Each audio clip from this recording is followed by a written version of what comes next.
Bom, primeiro eu queria agradecer todos os presentes, dar boas-vindas.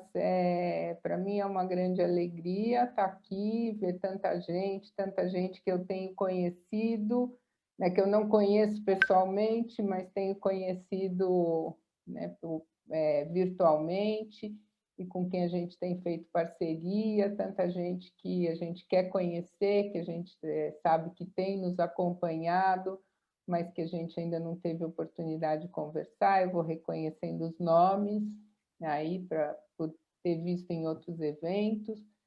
Então, bem-vindos. Eu espero que hoje seja um começo de jornada bastante produtivo, acredito que vai ser. Vou contar para vocês um pouquinho do que é o IEDUC, né? O IEDUC, ele é feito de pessoas, como a gente tem dito. Ele começou, nós somos um trio, né? Sou eu, Regina Prandini, que sou pedagoga, tenho doutorado em Psicologia da Educação pela PUC, a Liciene Cordeiro, que é psicóloga e tem doutorado em Psicologia da Educação pela PUC. Nós somos colegas de mestrado e doutorado, né, que fizemos lá nos idos do terminamos no comecinho de 2000, né? E o Luiz Silveira, que aí aparece como IEDUC, que, enfim, foi aluno da Liciene, é psicólogo, psicanalista. Então, e nós temos aí uma rede de monitores, estão aqui 4, né, dos monitores, Abade, Renato, Ana e Agostina, que é de Buenos Aires, hispanohablante, para receber os nossos, quem vai nos acompanhar e que fala espanhol, né?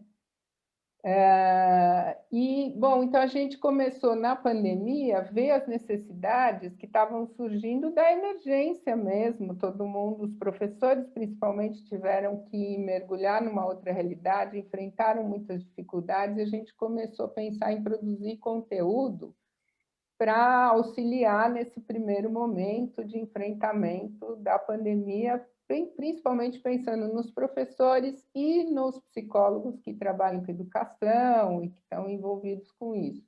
E a gente tem expandido, tem entrado nos temas que vão fazendo sentido, né, para nós, para as pessoas que têm se agregado aí à nossa rede. E temos feito isso, né? O nosso trabalho tem como objetivo fornecer conteúdo, então a gente tem o canal no YouTube, tudo é gravado, editado, se sobe, então vocês podem ter acesso lá para todos os nossos conteúdos, e temos esse objetivo de ir construindo redes. Então, quando a gente precisa de alguma coisa, precisa de uma ajuda, precisa trocar uma ideia, a gente tem agora parceiros de vários lugares do Brasil e tal, a gente tem caminhado nesse sentido, né? Acho que o Luiz agora vai falar um pouquinho para vocês de como a gente tem feito isso, né, Luiz? Bom dia, pessoal. Estou bem feliz de estar participando aqui com vocês da jornada. Hoje a nossa conferência de abertura, principalmente, né, por ter a contribuição hoje da Isildinha, que é minha colega psicanalista. Então, estou bem feliz de poder te ouvir e poder contar aí com a tua contribuição para essa abertura da jornada, né? E vou falar, então, como a Regina falou, um pouco dos nossos serviços, né, do que a gente tem oferecido enquanto conteúdo, os conteúdos que a gente tem produzido, né? Então, a gente tem 2 eventos por mês, um que se chama Encontro, no qual a gente tem sempre um convidado para trabalhar, para discutir a respeito de algum tema emergente, da atualidade, da contemporaneidade, e depois da exposição a gente faz um bate-papo, uma discussão a respeito do tema proposto, né, e esse conteúdo vai para o nosso canal do YouTube, né? Esse é um evento quinzenal. A cada 15 dias a gente está realizando ele nas quartas-feiras à noite. É um evento gratuito e a inscrição acontece do mesmo jeito que aconteceu para a jornada, né? A gente lança no Simpla e vocês podem estar se inscrevendo, né? Vão receber um e-mail com o link para estar participando. E o outro evento que a gente lançou é o IPAPO Sala de Professores. Esse é um evento que já tem um caráter mais dinâmico, né? Como sala de professores. A gente que gostava da aglomeração, né? Da escola, de poder trocar, de poder conviver, né? Agora não estamos podendo mais estarmos nos aglomerando presencialmente, então a gente criou essa alternativa para estar discutindo, para estar conversando sobre os temas pertinentes à prática docente, às práticas dos professores nesse contexto, né, da pandemia. E tem o nosso canal no YouTube, né? Se inscreve lá no nosso canal para assistir os nossos vídeos, para receber, né, as novidades do IEDUC. A jornada vai estar, né, na sua totalidade sendo colocada lá no YouTube também. Então, se vocês conhecerem alguém que não pôde participar, né, ao vivo dos eventos, né, manda depois o link para a pessoa poder estar acompanhando. E tem também o nosso podcast no Spotify, que é o podcast Aqui e Agora, que também discute questões da contemporaneidade e está saindo um episódio por mês, né? A gente ainda vai organizar, mas a gente também quer postar toda a jornada no formato podcast para também vocês poderem estar acompanhando nessa modalidade de áudio. Então, uma boa jornada para todo mundo, uma boa mesa de abertura e vamos trocando, vamos dialogando e formando redes aí, como as minhas colegas falaram.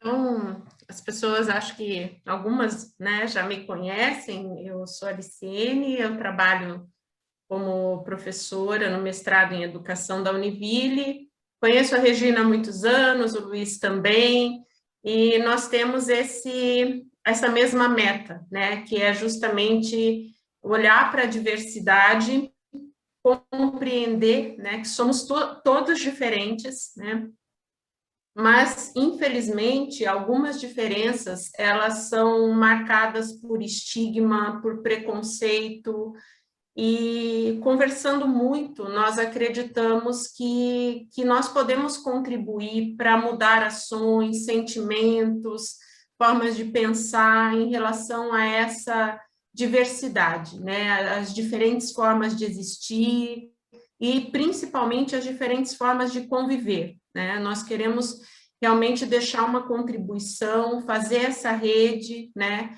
E discutir, então, essas novas possibilidades. Vocês vão ver que na jornada a gente vai ter muito essa contribuição de pessoas que já fazem coisas, atividades, ações, trabalhos muito diferentes, né, para esse olhar para o mundo, né, e se inserir no mundo e ajudar outras pessoas a se inserirem no mundo de uma forma muito mais saudável, muito mais humanizada, né? E acho que é isso que a gente busca com esse coletivo. Então, eu fico muito feliz de estar aqui, agradeço, né, as pessoas que estão aqui conosco, e vamos fazer uma manhã bem bacana, né, com a Isildinha, que estou muito ansiosa para escutar, Isildinha. Estou muito feliz de ter você aqui com o seu trabalho maravilhoso. Acho que vamos aprender muito, viu? Então, deixa eu apresentar, né, a Isildinha. Eu também conheço a Isildinha há muitos anos, né? É uma pessoa muito querida para mim, né, que participou de uma parte muito importante da minha vida, né? Então é muito, assim, com muito gosto, muito prazer, né, que eu te recebo. A Isildinha, ela é doutora em psicologia pela USP, ela tem formação em psicanálise pelo Ateliê de Psicanálise da Radmila Zigouris, é assim que fala? Depois você... Zigouris. Zigouris, porque é francês, né? E ela é pesquisadora desde a década de 90 dos efeitos do racismo no psiquismo das pessoas negras, né? Então, é por isso que ela está aqui. Ela trabalha bastante como terapeuta, né? Acho que a maior parte do tempo, né, Isildinha, diferente de mim e da Aliciene, que temos mais uma entrada pela academia, ela, assim como o Luiz, o lugar dela é no consultório, né? Então, mas muito bem-vinda, muito obrigada, fica à vontade, a sala é sua e o prazer é nosso. Bom, bom dia, prazer em conhecê-los. Eu sou uma espécie de caramujinho, como disse a Regina. Eu fico muito mais tempo no consultório, trabalho muito mais como psicanalista, apesar de algumas vezes falar em público, né? E como um caramujinho, eu não sou muito midiática, né? Acho que nem sei se as pessoas me conhecem ou não, às vezes me surpreendo com isso. Eu queria agradecer o convite ao IEDUC e dizer que eu aceitei esse convite não só pelo carinho, pelos anos que eu conheço a Regina, mas porque educação é algo que me move, né? Que me move, que me comove, pensando tudo aquilo que nós estamos vivendo nesse momento, né? Essa situação tão impactante, né? Que não dá para a gente dizer ou pensar o tamanho desse impacto, né? O tamanho dessa tristeza, dessa dor, dessa pandemia. Mas antes disso, né, principalmente o desmonte que a gente vem sofrendo na educação, na saúde, na cultura, enfim, né, o que faz o negacionismo, o que tem feito o negacionismo conosco, né, algo inacreditável, impensável, né? Eu que sou uma geração, óbvio, muito mais velha que vocês, em que vivi um tempo difícil desse país, né, um tempo de ditadura. Eu não podia imaginar tamanho sofrimento, tamanho descaso com o povo, como nós estamos vivendo nesse momento.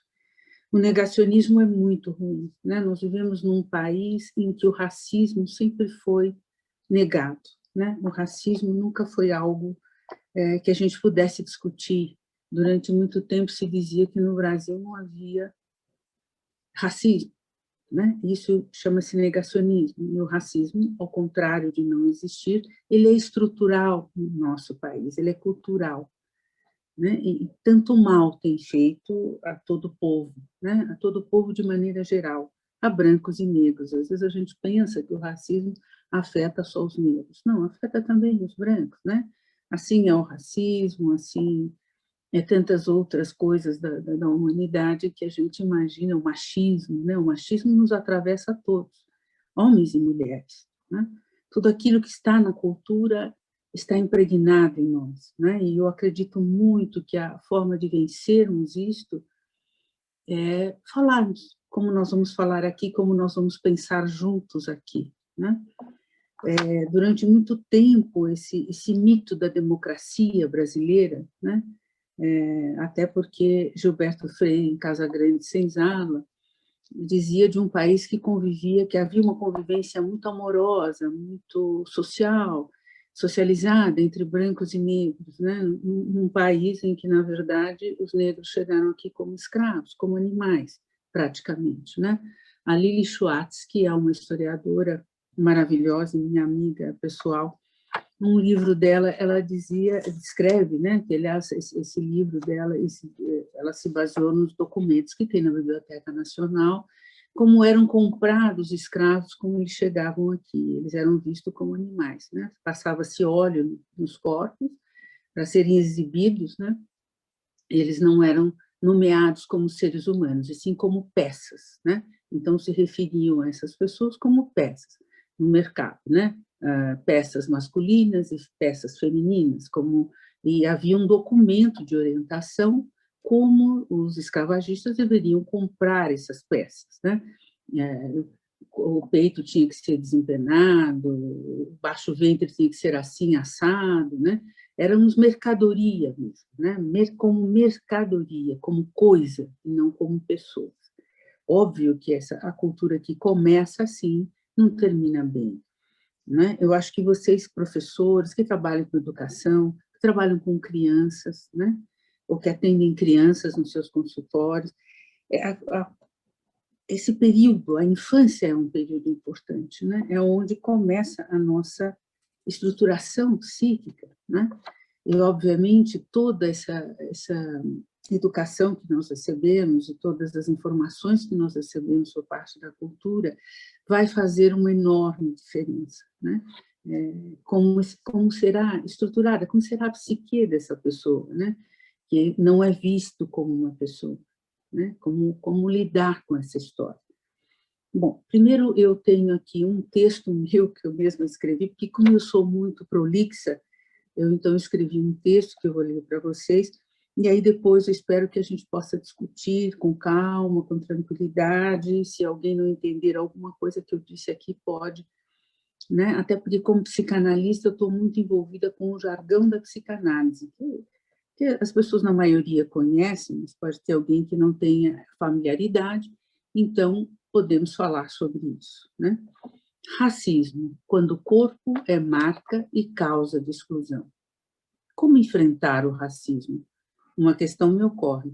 Será possível pensarmos quais os enfrentamentos necessários sem entendermos o que é o racismo e como ele, de forma eficiente, se atualiza e atua, assegurando ao sistema a manutenção da perversa fantasia de que a humanidade se compõe de seres superiores a outros, sem pensar as diferenças e especificidades das mais diferentes etnias que compõem o que entendemos por humanidade? Obviamente, uma demanda, um esforço que não se esgota em 2 horas de trabalho, que não são suficientes, dada a complexidade que implica entendermos o racismo como instrumento eficiente na manutenção da desigualdade entre seres humanos. O racismo, diferentemente do preconceito, se estrutura no raciocínio pretensamente científico de que existe uma diferença biológica entre seres humanos. A biologia, como uma das áreas do conhecimento da natureza humana, explicaria e justificaria uma falsa diferença mantenedora da desigualdade. Como psicanalista, considero fundamental entender as consequências do racismo na constituição do sujeito negro. Daí pensarmos uma das tantas possibilidades de enfrentamentos que são necessários no combate ao racismo. Começando por entender a aventura de constituir-se negro, superar, sublimar, lutar, para nos tornarmos semelhantes, num mundo onde ser branco é ter um lugar e ser negro é estar excluído de sua própria humanidade. Sobreviventes de um drama que não refaz o seu script, antes o mantém por séculos, a despeito das diversidades, das desconstruções, nos recusamos a morrer.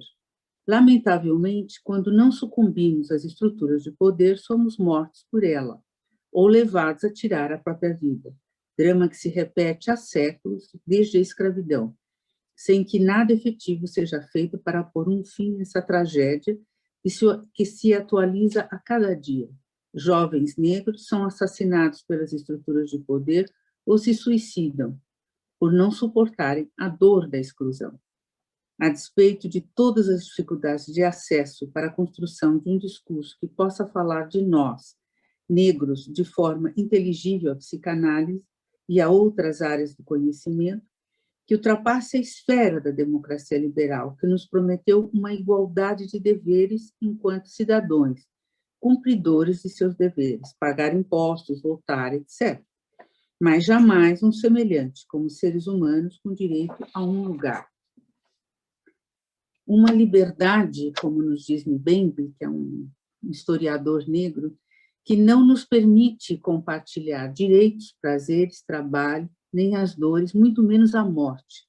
Podemos ser assassinados aos olhos da lei sem que seja de fato um crime, que permanecerá sem reparação possível, num acordo cordial perverso. A morte dos negros não importa.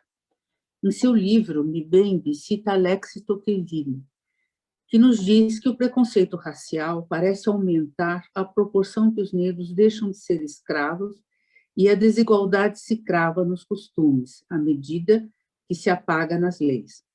A abolição do princípio de escravidão não significa necessariamente a libertação dos escravos e a igualdade distributiva, apenas contribuiu para fazer deles desgraçados destroços destinados à destruição. Sendo a cultura do povo africano oral, tribal, sem registro, sua humanidade não tem uma história formal, registrada como se fossem alheios ao trabalho e às leis. Do olhar do outro, um estereótipo se constrói. Logo somos aprisionados no corpo negro, tornando tal estereótipo uma realidade psicológica. A mancha negra é a marca da imperfeição, o signo que atravessa os mais diferentes códigos sociais, pois o sentido que porta será sempre o da exclusão. É por isso que a luta do negro será sempre a luta para ser incluído. Mas essa é uma luta eterna, pois no limite, a inclusão nunca é obtida pelo negro, uma vez que o corpo negro sempre permanecerá como marca da exclusão. No meu trabalho de tese, penso que a estrutura social acaba por se reproduzir no corpo humano, de forma a dar-lhe um sentido em particular, o que certamente irá variar de acordo com os mais diferentes sistemas sociais, como nos diz Rodrigues, um pesquisador sobre o corpo. Como qualquer outra realidade do mundo, o corpo humano é socialmente concebido. A análise da representação social do corpo possibilita entender a estrutura de uma sociedade. A sociedade privilegia um dado número de características e atributos que deve ter o homem, sejam morais, intelectuais ou físicos. Esses atributos são basicamente os mesmos para toda a sociedade, embora possam se anuançar para diferentes grupos, classes ou categorias que fazem parte da sociedade. O corpo humano, para além do seu caráter biológico, é afetado pela religião, grupo familiar, classe, cultura e outras intervenções sociais. Assim, cumpre uma função ideológica, isto é, a aparência funciona como uma garantia ou não da integridade de uma pessoa em termos de grau de proximidade ou de afastamento em relação ao conjunto de atributos que caracterizam a imagem dos indivíduos em termos do espectro das tipificações. É assim que, em função da aparência, atributos físicos, alguém é considerado como um indivíduo capaz ou não de cometer uma transgressão, atributos morais, por exemplo.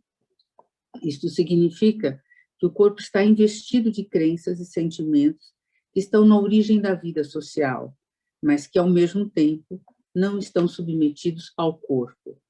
O mundo das representações se adiciona e sobrepõe-se ao fundamento natural e material, sem provir diretamente dele. A utilização do corpo como sistema de expressão não tem limites. De fato, os atributos físicos que caracterizam o negro, e mais particularmente a cor da pele, expressam as representações que, historicamente assim, associam a essas características físicas atributos morais e ou intelectuais, que vão corresponder no espectro das tipificações sociais, aquilo que se instaura na dimensão do distante, ou seja, aquilo que expressa o que está além do conjunto dos valores nos quais os indivíduos se reconhecem. Na rede, negro e branco se constituem como extremos, unidades de representação que correspondem ao distante, objeto de um gesto de afastamento e ao próximo ou objeto de um gesto de adesão. Dessa forma, a rede de significações atribui ao corpo negro a significância daquilo que é indesejável, por contraste com o corpo branco, parâmetro da autorrepresentação dos indivíduos. Como nos diz Rodrigues, a cultura necessita do negativo, do que é recusado, para poder instaurar positivamente o desejável. Tal processo inscreve os negros num paradigma de inferioridade em relação aos brancos. O indivíduo branco pode se reconhecer em um nós, em relação ao significante corpo branco, e, consequentemente, os atributos morais e intelectuais que tal aparência expressa na linguagem da cultura e que representam aquilo que é investido das excelências do sagrado. O negro, no entanto, é aquele que traz a marca do corpo negro, que expressa escatologicamente o repertório execrável que a cultura afasta pela negativização. Vítima das representações sociais que investem sua aparência, daqueles sentidos que são socialmente recusados, o negro se vê condenado a carregar na própria aparência a marca da inferioridade social. Para o indivíduo negro, o processo de se ver em um nós em relação às tipificações sociais inscritas no extremo da desejabilidade, esbarra nessa marca, o corpo, que lhe interdita tal processo de identificação. Ao mesmo tempo, a cultura incita-o a aderir aos signos de desejabilidade pela injunção, própria das estruturas da cultura, que resulta do fato de que os signos desses sistemas são introjetados nos indivíduos no processo de socialização. Dessa forma, a cultura constitui a categoria negro, enquanto um signo produz para o indivíduo negro uma posição de ambivalência, oferece-lhe um paradigma, o da brancura, enquanto lugar de identificação social. No entanto, por representar justamente o outro da brancura, tal identificação é evidentemente interditada. pois na rede de tipificações, como se viu em Rodrigues, deve ser mantida. Preso às armadilhas da cultura, o negro trava uma luta infinda na tentativa de se configurar como indivíduo no reconhecimento de um nós. Seu corpo negro, socialmente concebido como representando o que corresponde ao excesso, ao que é outro, ao que extravasa, significa para o negro a marca que a priori o exclui dos atributos morais, intelectuais associados ao outro do negro, ao branco. O negro vive cotidianamente a experiência que sua aparência põe em risco sua imagem e integridade. Se a cultura lhe atribui uma natureza que é da ordem do inaceitável, esses sentidos são introjetados pelo negro e vão necessariamente produzir configurações psíquicas particulares. Nesse processo em que a cultura o captura, o negro recusa sua própria imagem e permanece cativo do fantasma da inferioridade, de que seu corpo é socialmente a marca. Frantz Fanon, que era um psiquiatra francês negro, né? Ele era magrebin, comentando as observações de Sartre, Jean-Paul Sartre, sobre o racismo, ele diz: Jean-Paul Sartre esqueceu que o negro sofre no seu corpo, contrário do branco. Entre o branco e eu há uma irremediável relação de transcendência. É essa dimensão singular que torna a condição de negro impossível de ser simetrizada à condição de branco, que produz para o negro essa experiência de sofrer o próprio corpo. Não conseguindo se ver incluído, o negro acaba por se excluir como uma alternativa para eliminar aquilo que é impossível de ser eliminado, seu próprio corpo, sua própria condição de sujeito. Pode haver algo mais complexo do que ser portador de um corpo negro, portanto marcado pelos significados a ele associados, a partir do que conhecemos a respeito da gênese da imagem do corpo? Lembremos que é num processo inconsciente que esta gênese se dará como resultante de um duplo processo identificatório e projetivo: ser o sujeito, sendo concomitantemente o outro, e ser o outro, não sendo o próprio sujeito. Se o que constitui o sujeito é o olhar do outro, como fica o negro que se confronta com esse olhar que mostra reconhecer nele o significado que a pele negra traz enquanto significante? Para além de seus fantasmas inerentes ao ser humano, resta ao negro o desejo de recusar esse significante que representa o significado que ele tenta negar, negando-se dessa forma a si mesmo, pela negação do próprio corpo. Negar e anular o próprio corpo nos torna sujeito o outro, visto que só existimos como sujeito em relação ao outro, à alteridade. Ser sujeito é, portanto, ser o outro. Ser o outro é não ser o próprio sujeito, no caso do negro. Evidentemente, no confuso processo por que passam os negros, ser sujeito no outro significa não ser o real do seu próprio corpo, que deve ser negado para que se possa ser o outro. Mas esta imagem de si, forjada na relação com o outro e no ideal da brancura, não só não guarda nenhuma semelhança com o real de seu próprio corpo, mas é por este negada, estabelecendo-se aí uma confusão entre o real e o imaginário. Essa confusão despersonaliza e transforma o sujeito em um autômato. O sujeito se paralisa e se coloca à mercê da vontade do outro. O sujeito assim fragilizado, envergonhado de si, se vê exposto a uma situação em que nada separa o real do imaginário. As fantasias estão concomitantemente dentro e fora. Um psicanalista, o Sami Ali, psicanalista e psiquiatra, nos diz o seguinte: na despersonalização, por conseguinte, o sujeito trata suas fantasias como objetos reais e trata os objetos reais como fantasias. Duas particularidades que remetem, por ocasião da formação da imagem do corpo, aos inícios imprecisos da separação, mediatizada por uma projeção primordial do dentro e do fora. O sujeito vive o mundo no corpo e o corpo no mundo. Despersonalização e estranho inquietante são duas faces de um mesmo e único processo desrealizante. Estranho inquietante, inquietante porque é, ao mesmo tempo, estranho e familiar. Esse é o conceito freudiano de um Heimlich, um jogo dialético complexo, onde o familiar e o inquietante se localizam no mesmo e único objeto. O estranho inquietante se dá ao nível do espaço sensorial, espaço esse organizado pela visão e que, dependendo das modificações que esse espaço possa vir a sofrer, pode tornar o objeto familiar estranhamente inquietante. O que gera, no entanto, o pavor não é o estranho que se opõe ao familiar, mas o reconhecimento do estranho no que antes era familiar, cujo caráter estranho não era, como tal, reconhecido devido a um processo de repressão. O estranho inquietante tem como característica, portanto, o fracasso da repressão, que, ao falhar, abre espaço para o retorno inesperado do reprimido. Não se trata aqui de uma reação à função de diminuir uma percepção ameaçadora, mas de uma modificação do objeto que de familiar torna-se estranho, enquanto estranho inquietante por sua coincidência com o objeto familiar. Um Heimlich era o que deveria ter ficado oculto, mas retorna, manifestando no objeto ao mesmo tempo presente e ausente. O sentimento de estranho inquietante é um confuso retorno a uma organização espacial onde tudo se reduz ao dentro e ao fora e onde o dentro é também o fora. Penso que esse movimento de estranho inquietante pode bem caracterizar o tipo de experiência que marca a relação do negro com o dia a dia no meio social. É impossível para ele não se perturbar com as ameaças aterradoras que lhe chegam via racismo.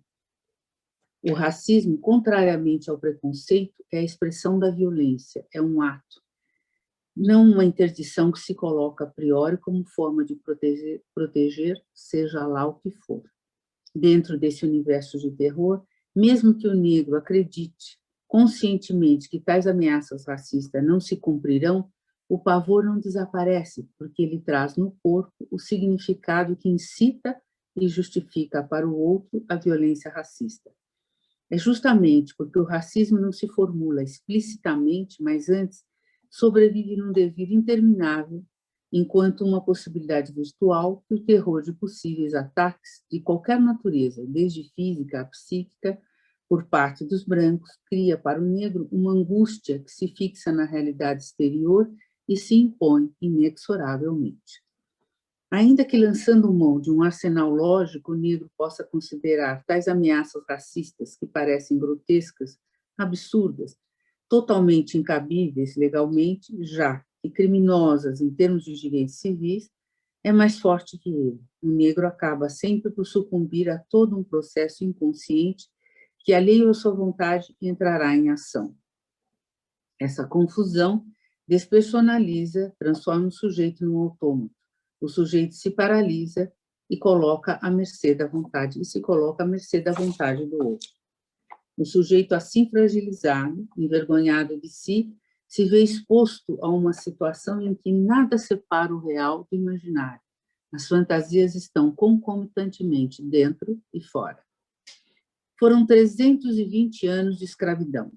A África perdeu 70 milhões de pessoas, do século XV ao XIX, entre escravizados e mortos. No Brasil, entre o século XVI e XIX, foram 12 milhões e meio de escravos para aqui trazidos. Portanto, um percentual de 36% a 46% dos escravizados. Apesar da capacidade da humanidade de se organizar entre avanços e recuos, nós, seres humanos, somos marcados pela ignorância e a estupidez, muito longe do respeito à diversidade e à diferença. A despeito das adversidades e especificidades, estamos construindo um discurso acerca de nós mesmos, negros, sobre a dor de pensar em nossos romances familiares, nosso lugar e condição no mundo nos humaniza, nos insere no seleto clube daqueles que podem pensar para crescer, avançar e se fortalecer. As estruturas de poder e dominação não são alheias às psicanálises praticadas nos consultórios. Toda mudança tem como base a possibilidade de nos olharmos sem autocomiseração. Eu acredito que a psicanálise nos instrumentalizou para pensarmos os seres, os tempos, a cultura. Seremos nós, os psicanalistas, capazes de pensarmos a partir de nossas diferenças e crenças, os efeitos do racismo em nossas práticas clínicas, despidos de nossos preconceitos inerentes à nossa condição de humanos? A tarefa é árdua. Enquanto psicanalista e particularmente enquanto negra, minha escuta sempre foi assim direcionada. Até porque me parece que as estruturas de poder e dominação não são alheias às psicanálises praticadas nos consultórios. Os enfrentamentos, portanto, só serão possíveis quando puder nos dar conta e elaborar esse complexo processo na constituição do sujeito, sem o qual toda e qualquer estratégia está fadada a naufragar. É preciso termos acesso à possibilidade de fortalecimento de nossa saúde psíquica. Jurandir Freire Costa, um psicanalista e psiquiatra, no prefácio do livro de Neuza Souza Santos, Tornar-se Negro, lembra-se de uma inscrição gravada no monumento às vítimas do Holocausto nazista em Paris, onde está escrito: Pardonnez, mais n'oubliez pas. Perdoe, mas não esqueça. O passado não pode ser refeito, o presente pode ser outro muito diferente desse que a história nos conta. Como diria o Betinho, um sociólogo brasileiro, há um modo de contar a história e um modo de fazer a história. Solano Trindade, um poeta negro maravilhoso, né? Tem um lindo poema que ilustra quem somos nós, os negros, hoje. Eu canto aos palmares, sem inveja de Virgílio, de Homero e de Camões, porque o meu canto é o grito de uma raça em plena luta pela liberdade. Bom, esse é meu texto para vocês, espero que eu tenha conseguido passar um pouquinho para vocês o que tem sido minha pesquisa, meu trabalho ao longo desses anos todos, né?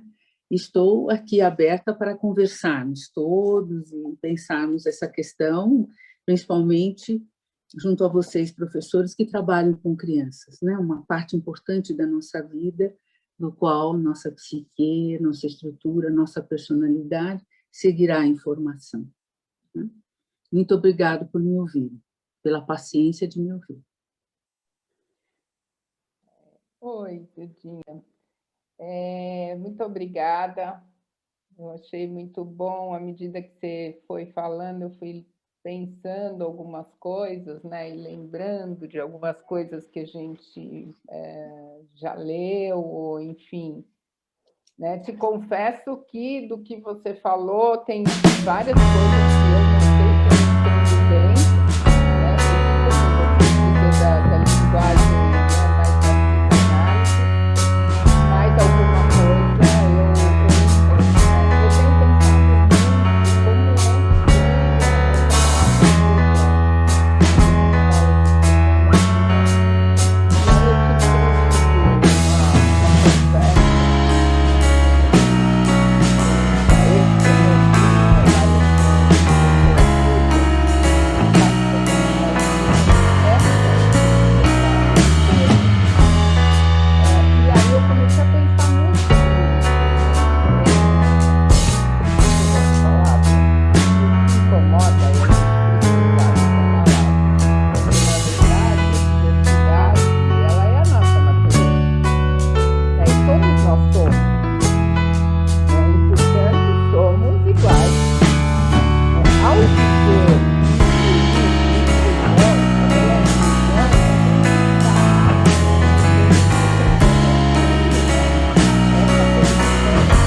pensado muito como na nossa dificuldade enquanto humanos, na nossa fantasia, na nossa ilusão de que a diversidade ela não contempla a diferença, né? Nós temos sempre um pensamento que homogeneiza, né, de uma certa forma, os tipos físicos, né, as diferenças todas que nós temos, né? É claro que a humanidade se compõe da diferença, né? No entanto, a dificuldade em conviver com a diferença é muito grande, porque a gente tem exatamente essa ilusão de que é possível uma certa igualdade daquilo que nós somos, né, que acreditamos, inclusive, e pensamos, né?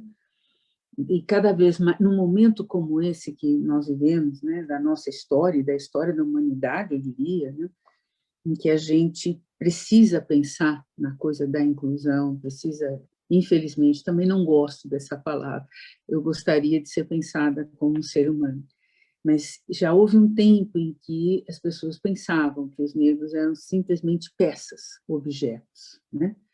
Então, haverá também um tempo de mudar esta ideia, né? Até porque a cultura ela vai se estendendo ao longo do tempo, né? E ela vai, na verdade, nos impregnando de determinados conceitos, né? Nos livrarmos desses conceitos leva tempo também, né? Leva tempo, paciência, né? Não é fácil assim, né? Eu vejo o que sofrem todas as pessoas com as questões de gênero, né? Com as questões de orientação sexual, com as questões, né? Enfim, nós temos tanto a diferença entre homens e mulheres, enfim, né? A humanidade sofre da dificuldade de lidar com a diferença, seja ela qual for, ideológica, inclusive, né? Cada grupo pensa em se sobrepor ao outro porque tem a ilusão e a fantasia de ser melhor do que o outro. Enquanto a gente não se der conta, né, de que o conviver, que aquilo que nós entendemos por humanidade, contempla a diferença, contempla o outro, sobretudo, e que eu não sou simplesmente pelo fato de existir, eu sou pelo outro, pelo olhar do outro.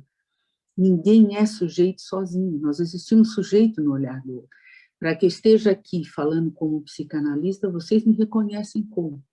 Não tem jeito, eu poderia ser, e se vocês não me reconhecessem, de nada adiantaria, né? Então, acho que essa possibilidade de nos vermos no outro é muito importante, e de vermos a diversidade no outro, né? Essa necessidade de sempre olharmos para o outro e nos refletirmos no outro é doente, porque não existe, né? Somos diferentes em tudo, uns dos outros, somos singulares. Aliás, o grande avanço que a psicanálise pôde nos trazer, e o Freud nos contemplou com a ideia de singularidade.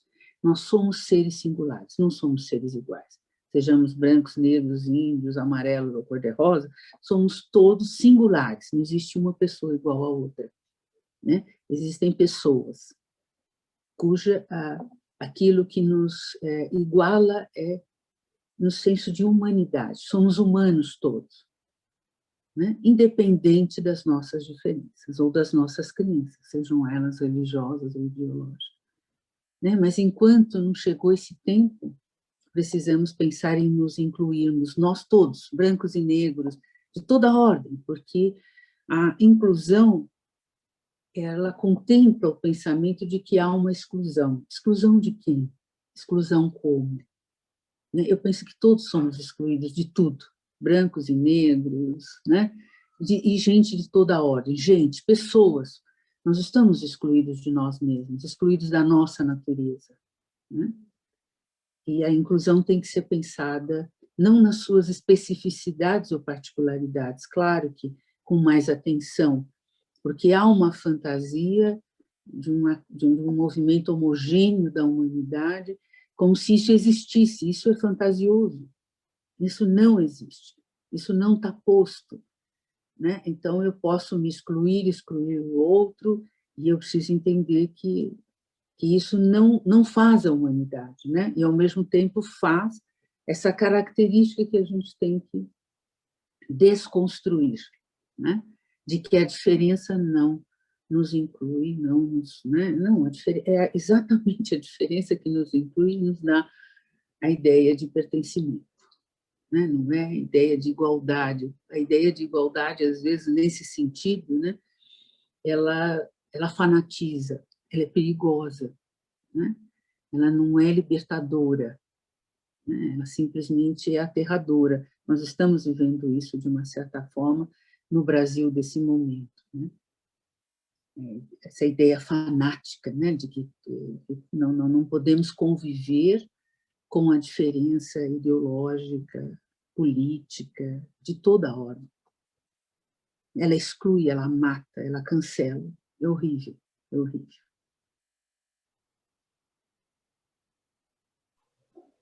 Sabe, Zildinha, na sua fala, quando você falou do fantasma da inferioridade, né, como esse sintoma que surge aí na constituição subjetiva, né, eu até refleti que é um fantasma social, né, um fantasma cultural aí. E a gente precisa ir para o divã enquanto sociedade, né, para poder ressignificar todos esses fantasmas, né? É claro, cada um na sua análise também, né? Mas precisa de um divã social aí, cultural, para poder superar essas questões todas. Eu acho que o divã social acontece nesse momento agora, aqui agora, quando a gente tem oportunidade de falar para muitos, né? A gente sai das quatro paredes do setting analítico e a gente consegue discutir, trocar ideias, pensar, né? E pensarmos as nossas dificuldades, né? Eu acho que enquanto a gente não pode olhar para as nossas dores, para aquilo que nos estrutura socialmente e culturalmente, a gente não pode se livrar, né, desses fantasmas aterradores, né, que, vez por outra, assolam a humanidade, né? Ou seja, o nazismo, coisas como o nazismo, a guerra entre Israel e Palestina, né? Toda sorte né, de terror que coloca em risco a nossa condição de humanos, né? É nesse momento que eu acredito que o divã está aberto à sociedade, né? Sim.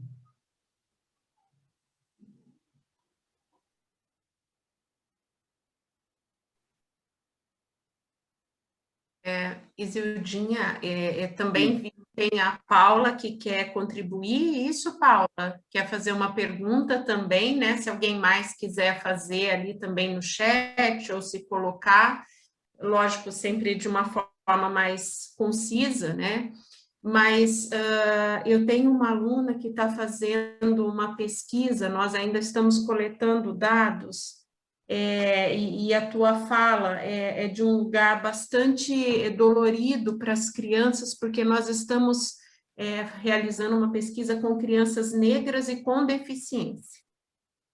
Então, essa questão que você traz, né, da marca no corpo, né, daquilo que te identifica e te exclui e te faz com que o outro te olhe não pela tua humanidade, pela pertença na humanidade, né, Isildinha, mas por algo que já carrega uma história de estigmatização, de um lugar de inferioridade. Então, isso me toca muito, né? E eu estava falando com essa minha aluna, sabe, Zildinha, que essa aproximação, a construção dos dados vai ser um momento assim de muita delicadeza, né? Para olhar para esse outro, compreender esse outro, e também assim de entender que ali existe um sofrimento ético, psíquico que vai nos tocar, sabe?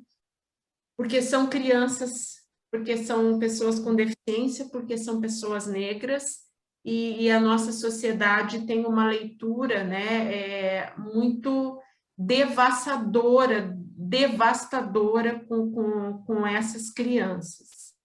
Aí queria te escutar um pouco e também depois, acho que a Paula também pode, né, se colocar, e outras pessoas também, vamos sempre levantando a mão.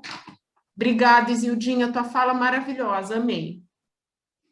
Obrigada, Isildinha, desculpa, mas antes de você começar a falar, deixa eu só lembrar uma coisa. Nós tivemos, né, o Alexandre Santos, que é o presidente da Escola do Parlamento, que é negro, falando sobre racismo estrutural.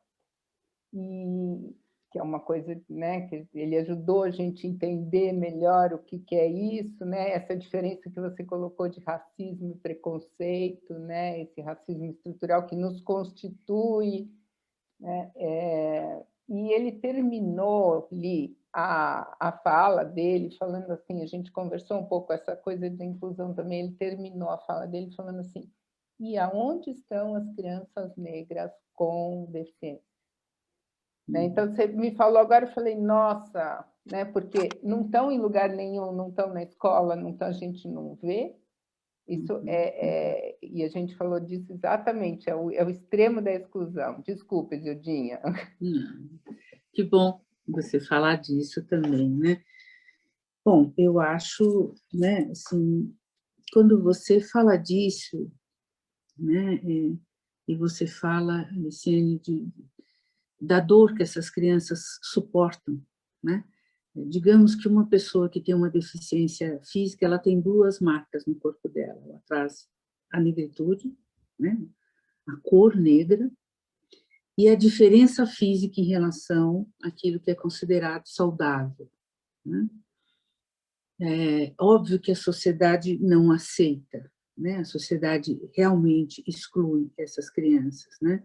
Assim como no nazismo, isso me faz lembrar que na Alemanha nazista, todas as crianças que nasciam com algum defeito físico, né, com uma diferença física, eu acho horrível falar essa palavra defeito, né, como se uma diferença física fosse também uma diferença mental, emocional, quer dizer, é um ser humano que está ali, né, mas todas as pessoas que nasciam com uma diferença física eram imediatamente mortas, porque havia um desejo de uma perfeição, né, do ponto de vista físico, mental, e essas pessoas ou eram deslocadas para laboratórios onde se faziam experiências aterradoras com seres humanos, ou elas eram mortas mesmo no nascimento, né? Imagina você que para uma criança negra, o tempo todo ela lida com os próprios fantasmas, né, que a gente, de uma certa maneira, tenta reprimir para não sofrer, e quando ela está diante de uma situação ou de um olhar que inconscientemente remete àquele medo que ela tinha de alguma coisa, reaparece, é isso que é um Heimlich, vem na mente dela imediatamente, e aquilo que era familiar, aquele medo que era familiar, se torna, na frente mesmo da criança, objetivamente falando, ali. Né? Está presente. Então, o dentro e o fora é uma situação de vivência de terror, né? Que tira a capacidade da criança de estar disponível até para o aprendizado. Ela fica apavorada, né? É uma sensação, se as pessoas soubessem o terror que sofrem as crianças negras o tempo todo, com medo de não serem aceitas, não é? Porque elas não fazem nós rapidamente como os brancos fazem entre si. O que isso significa? Nós não somos vistos como semelhantes, até em função da diferença. A cor da pele é diferente da cor da pele do outro que é branco. Então, quando você tem um grupo de crianças, na sua maioria branca, e uma criança negra, ela não tem esta sensação de se ver no outro, e ela está só. E o estar só para uma criança é absolutamente aterrador, porque é um tempo onde ela precisa do aporte, do carinho, do cuidado, né, do outro, da aceitação do outro, né? Então, nas escolas, eu fico pensando como seria importante trabalhar essa questão da diferença, que é uma coisa que pouco se fala nas escolas, né? Das várias etnias que se tem no mundo, das várias culturas, né? Porque quando a gente pensa a cultura de um povo, a gente excede a noção de raça, né? Até bem pouco tempo, a noção de raça incluída foi excluída do vocabulário científico, porque se percebia que a noção de raça ainda trazia aquele ranço de que há raças inferiores e raças superiores umas às outras, né? Quando, na verdade, um conceito de etnia traz consigo não só a noção biológica do que significa essa diferença, mas a noção cultural, né? Cada povo tem a sua cultura, a sua história, né? Então, quando o professor tiver a chance de falar dessa diferença que ela é externa, dessa diferença que ela é cultural, né? E essa diferença é também do branco, ela não é só do negro, né? Se a gente pensar a origem, né, das raças, entre aspas, a origem étnica do povo, cada povo tem sua cultura, cada povo tem a sua história, e ela é tão importante quanto ela é equivalente, né? Então, desta forma, e essa coisa de trabalhar com crianças que têm também uma deficiência, quer dizer, tem um plus aí a se valorizar, né? Que a integridade de um ser, ela não se compõe só de um braço ou de uma perna, ela é um conjunto, mas principalmente ela é um conjunto afetivo, emocional, psicológico, né? Não ter um braço, não ter uma perna, não enxergar ou não ter a audição, não é isto que define um ser, né? O que define uma pessoa vai para além disto. Eu posso ter 2 braços, 2 pernas, 2 olhos e não ser surda e ser um ser humano muito empobrecido na minha forma de atuar na sociedade, de ser, né? E isto a criança precisa entender e aprender, né?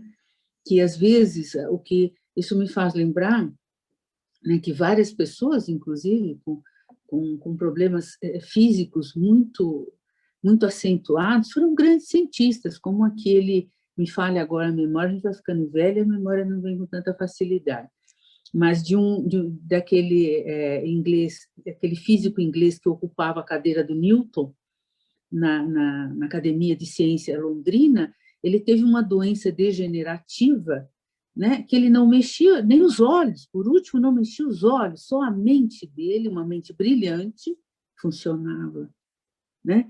E o fato de não andar, de não falar, né, de não escutar praticamente, não fazia dele um ser inútil, um ser que não era, que não pensava ou que não produzia, né? Todos nós temos um potencial, né, e uma capacidade de produção importante, não importa a nossa condição do ponto de vista físico, o que nós podemos não ter uma condição física que não nos permita fazer isto ou aquilo outro, mas que não nos impede de sermos no mundo. Esta ideia é importante, né? Trabalhar com as crianças essa possibilidade de que nós somos muito mais do que um corpo, a cor de uma pele, ou uma perna, ou um braço, ou uns olhos.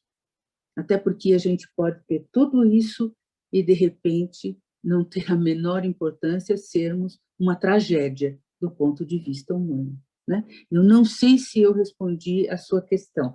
Eu costumo dizer que eu não tenho o menor talento para ser professora. Eu fico um pouco, ou seja, todos vocês são, eu não tenho o menor talento para ser uma professora, eu sou uma psicanalista, mas eu tento, à medida do possível, me expressar, né?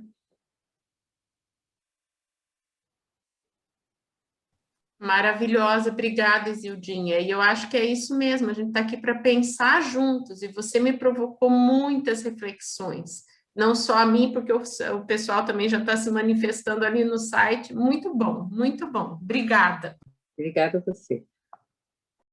Bom, nós abrimos uma lista, Isildinha, para as pessoas irem se inscrevendo, né, para fazer as perguntas. E a primeira da lista é a Paula, depois nós temos a Bade, e a lista está aberta, gente. Bom dia, foi um prazer imenso te ouvir e fiquei bastante mexida, eu acho que no sentido de ter sido incomodada como branca, né? Eu acho que já tinha assistido uma conversa, acho que da Viviana Santiago, falando sobre o racismo estrutural, que foi muito inquietante, mas falar de uma constituição psíquica, eu acho que trouxe uma outra dimensão, né, que é uma constituição psíquica que está atrelada à história, né, completamente atrelada à história. Me confundi aqui com o vídeo que apareceu, mas enfim, essa constituição psíquica atrelada à história, como traz uma dimensão assim muito, uma outra dimensão, né? Quer dizer, assim, acho que tem a questão da gente entender a história e entender como que o racismo está em nós, mas quando você traz essa dimensão da construção psíquica, traz uma outra profundidade que é muito, muito tocante, assim, no sentido de que é isso que a gente precisa, desse divã para poder falar sobre essas coisas, para poder pensar, né, o como trazer, porque são anos de história, né? Coisas que a gente há pouco tempo não se dava conta. E eu, como branca, no meio branco, tenho uma escola há 36 anos que eu tive pouquíssimos negros, porque é uma escola particular num bairro nobre de São Paulo. Essas questões sempre aparecem, mas agora eu acho que, de fato, a gente está se deparando com isso, sabe?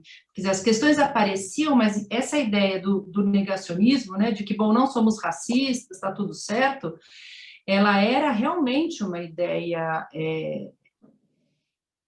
dominante, né? Era assim que a gente pensava. E lá na escola foi interessante, porque esse processo ele foi iniciado por um grupo de mães, de famílias, que vieram questionar a questão da branquitude, a questão do antirracismo, como é que a gente pode acabar com isso, como é que a gente pode, o que a gente pode fazer, né? E eu acho que são ações como essa, que vão, como uma onda, sabe, abrindo, e a gente hoje está pensando como trazer além as questões da literatura, com certeza, porque com a educação infantil, essa possibilidade de pensar esses desdobramentos das diferenças e tal, que eu acho que são caminhos que são extremamente importantes, né? Então, queria te dizer que eu acho que, como a Viviana falou na conversa com ela, é o gerar incômodo que é o primeiro passo, né? Então, nesse sentido, digo que eu fui realmente, de novo, incomodada para sair dessa posição confortável de branca que não faz nada, sabe? Então, queria compartilhar com vocês isso. É isso. Paula, isso que você traz é muito importante, porque essa questão do incômodo, né? O incômodo não está só no negro, o racismo não é relativo ao negro, né? É relativo ao lugar do branco, né? Se a minha vida e se meu lugar social está ameaçado, o seu também está, né? E é este incômodo que vai permitir que a gente não interdite mais esta noção desta falsa, né, igualdade, ou desse falso liberalismo racial que existe no nosso país, né? Eu vou contar para você que eu sou... Veja o que é o racismo e como ele funciona. Ainda jovem, quando eu fui para a França fazer psicanálise, eu fui aí para estudante, uma casa de estudante. E o pessoal que organizava nessa casa tinha mais de 300 estudantes do mundo inteiro. O pessoal que organizava os quartos, né, todo mundo tinha uma cama, um armário e uma mesa para estudar, todo mundo ali estudando. Pensou, e os quartos eram enormes, porque eram naqueles casarões, né, bem ao lado do Palais de Luxemburgo, a vassalagem morava lá, hoje virou uma casa, uma maison classée, como dizem os franceses, que não pode ser destruída, então, de uma certa maneira, se arranjou para moradas de estudantes. E os organizadores me colocaram num lugar do quarto, que era imenso, junto com os negros, porque pensaram, os estudantes que vinham da África, que vinham, né, do Oriente Médio, me colocaram ali junto com os negros. E do outro lado, tinha brancos de toda sorte, inclusive asiáticas, mulheres, era um quarto feminino. E todos os dias eu fazia um esforço enorme de fazer amizade com as meninas negras, porque eu entendi que era isso, que eu estava ali, né, para me facilitar. Bom, eu consegui fazer amizade com todos, menos com as meninas negras. Até que um dia eu olhei para minha parceira, assim, ao lado da minha cama, e falei assim, escuta, fulana, por que eu tento falar com vocês e eu não consigo? E naquela ocasião, naquele ano, Ciro tinha um comitê no foyer que era para estudantes, que a gente fazia uma luta em favor da liberdade do Mandela, que ainda estava preso. Todo mundo ia para o comitê. Eu nunca recebi um convite para entrar no tal do comitê. Eu entrava, mas ninguém nem olhava para mim, principalmente os negros. Eu ficava com as francesas, com as suíças, com as japonesas, com todo mundo, menos com os negros. O que acontece? Um dia me deu assim, um clique, eu perguntei para colega do lá, escuta, por que a gente não se fala? O que acontece? Eu fiz alguma coisa errada, sei lá. Eu disse, primeiro que você é uma melange, significa você é uma mistura, você não é uma negra de fato. E segundo, que no seu país existe uma tal de uma democracia racial, que no nosso não tem. Então, o que você entende dos negros? Nada. Eu fiquei chocada. Eu falei para ela, não é verdade isso, é mentira, não tem democracia racial, coisa nenhuma. Então, assim, né, assim, você imagina ser discriminada por branco sempre, quando você é negra, e você, de repente, vive a experiência de ser discriminada por um negro, né, que era mais retinto que você, mas, enfim, como dizia minha avó, passou de 6h30 à noite. E aí eu estava ali discriminada, né? Então, o racismo é uma coisa maluca, nos atravessa a todos, brancos e negros, né? Enquanto a gente não conversar, não falar entre nós, humanos, nós não vamos resolver essas questões. Quais fantasias nos atravessam? O que pensamos uns dos outros? Quem somos nós?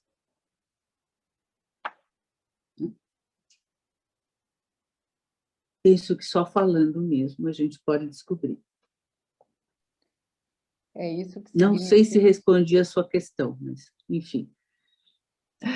Minha questão estava mais para um agradecimento de gerar esse incômodo, sabe? De gerar novamente, de saber que acho que eu tenho que enfrentar ainda milhões de incômodos e tenho que incomodar muita gente também, porque eu acho que é incomodando as pessoas, trazendo para reflexão, que a gente vai conseguir alguma mudança de pensamento, né? Então, é não ouvir quieta, né? Não ficar quieta diante de alguma ação de preconceito, acho que é o primeiro passo, né? E trazer intencionalmente autores, imagens, a cultura, a diferença de cor, isso como algo, como um conteúdo a ser posto à mesa, né? Paula, mas muito obrigada.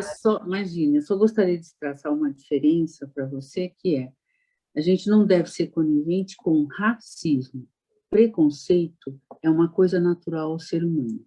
Tá. O preconceito nos atravessa a todo humano. O racismo é outra coisa. A gente usa a palavra preconceito como se ela fosse sinônimo de racismo. Preconceito, racismo e discriminação são 3 coisas diferentes. O preconceito, ele está presente naquilo que nos diferencia do outro, né? Por exemplo, brasileiros e argentinos, né? São paulinos e corintianos. É claro que o Corinthians é melhor do que qualquer outro, né? Qualquer outro time de futebol, entendeu? Nós temos isso, né? Italianos e portugueses, né? Franceses e ingleses, né? Nós temos esta necessidade de preservação daquilo que nos caracteriza e nos define como cultura, né? E aí o preconceito está dentro disto, né? Então, o preconceito é algo que nós vivemos. O racismo, diferente do preconceito, ele está fundado numa ideia aparentemente científica, que é uma diferença biológica. O racismo, né? Eu me desfaço do outro porque ele é inferior biologicamente a mim, né? Houve, na década de 80, um livro que foi escrito por judeus, chamava-se A Curva dos Sinos, aonde eles, imagina, impensável, logo judeus que sofreram uma discriminação horrorosa, um horror da Segunda Guerra, né? Mas 2 cientistas americanos judeus escreveram um livro que eles chamou-se A Curva do Sino, onde eles tentavam provar a diferença entre brancos, negros e asiáticos. Eles diziam que os negros tinham um ar de símio, macacos, os dentes maiores e faltava um dedo do pé. Um absurdo. Isso dentro da comunidade científica.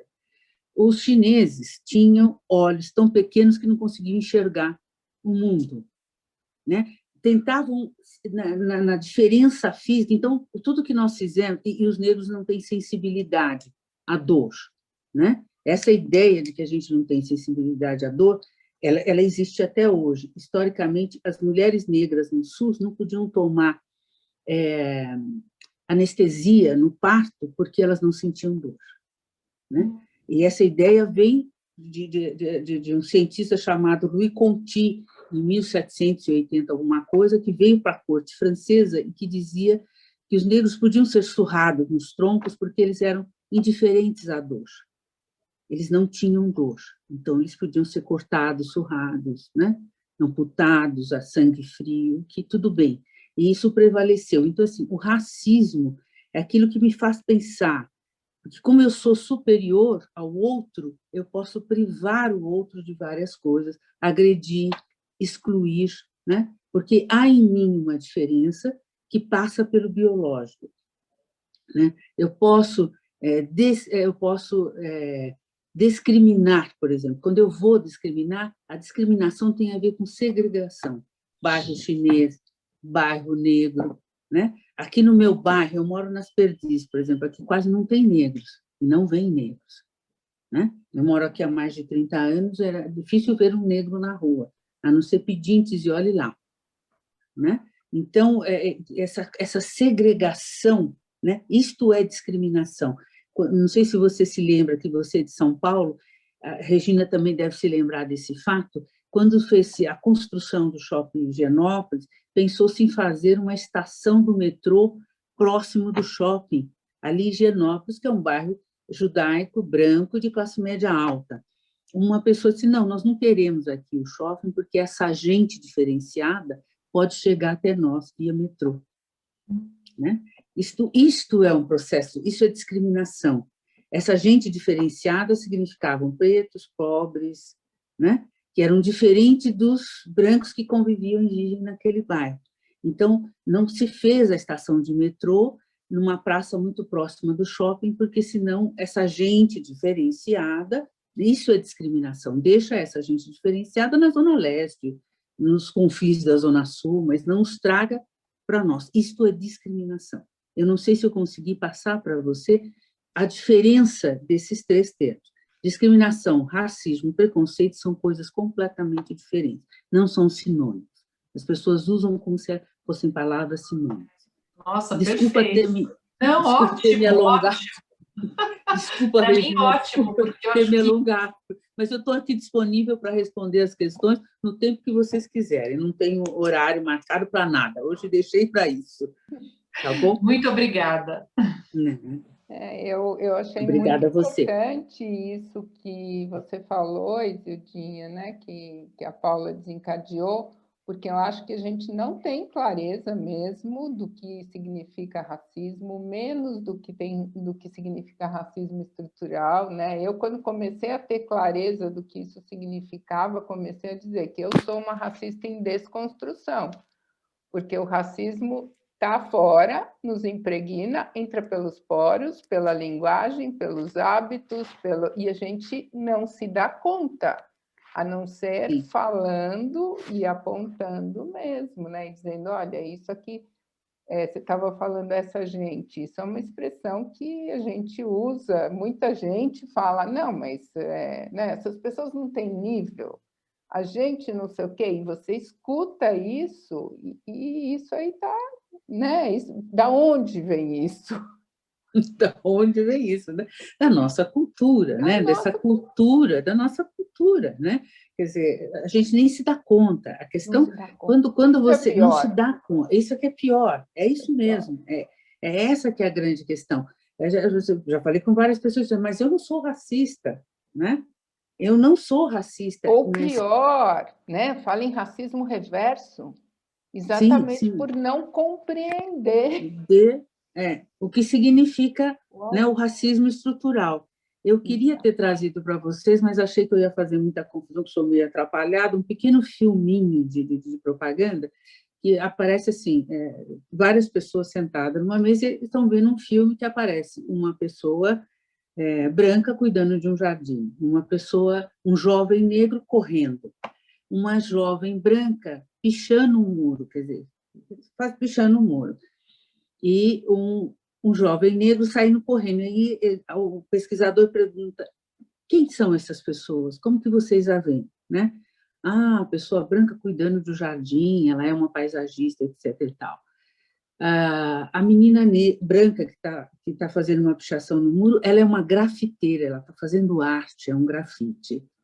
O jovem negro que estava pichando, ele é uma pessoa que está ali para sujar, né, o muro. E o jovem negro que está correndo da polícia, ele é um ladrão. né? Isso é o racismo estrutural. Aquilo que automaticamente me faz colocar o outro num lugar que ele não tem, não necessariamente ele tem, mas simplesmente pela aparência eu o coloco nesse lugar. É um sistema que leva a gente a interpretar o mundo. Interpretar o mundo, né? Um corpo que a gente, né? Esse mundo é interpretado pelo corpo, né? Pelo corpo dos gays, né? Dos trans, né? Que são pessoas vistas como inferiores, né? Negros, trans, gays, são seres inferiores.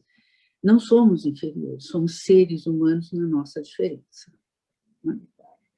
Bom, eu não quero continuar com a nossa lista de inscrições. Nós já temos aqui, temos a Bade agora, e depois, em seguida, o Robson. Tá bom? Bom dia, vocês me ouvem? Ouço. Professora, muito obrigada pela fala, muito feliz em te conhecer. Tem uma coisa que eu queria começar dizendo, que é, você disse no começo que você não sabe muito bem se as pessoas te conhecem ou não. Fico muito feliz de dizer que no meio acadêmico jovem, sim, a gente conhece, tá nas pastas junto com o Bell Hooks, junto com o Djamila Ribeiro, junto com toda essa galera que é agora a nossa força motor, a força do movimento. Então, sim, e muito obrigada. Seu texto, eu queria dizer também que eu conheci seu texto, um dos seus textos em terapia, e aí dele eu cheguei na sua tese, que é muito importante para o meu trabalho de TCC, que é de onde vai vir a minha pergunta. Eu estudo as relações étnico-raciais na escola, sou professora e sou educadora no museu. E aí isso começou porque eu percebi, né, de um longo processo, mas eu percebi na escola que as crianças negras, elas se comportam geralmente de dois jeitos diferentes. E o meu trabalho ele foi baseado muito nas minhas percepções sobre os meus comportamentos. Porque quando eu voltei para a escola na figura de professora, eu percebi que todas as violências que eu tinha sofrido ainda aconteciam, e violências que eu nem tinha percebido que eu tinha sofrido no ambiente escolar aconteciam. Então, fui me lembrando delas, né, e percebendo o que estava acontecendo com as minhas crianças, principalmente nesse lugar de estagiária que a gente vê outra pessoa trabalhando com as crianças. E aí eu percebi que as crianças pretas na escola, elas adotam dois principais comportamentos, que são ou é uma criança que está ali prestando atenção em absolutamente tudo, porque ela tem medo de errar, muito medo de errar, porque no nosso primeiro erro a gente é sempre, né, jogado para escanteio, então tem sempre aquela criança que está ali se dedicando infinitamente, que não bagunça, que não fala, e esse não falar me incomoda muito.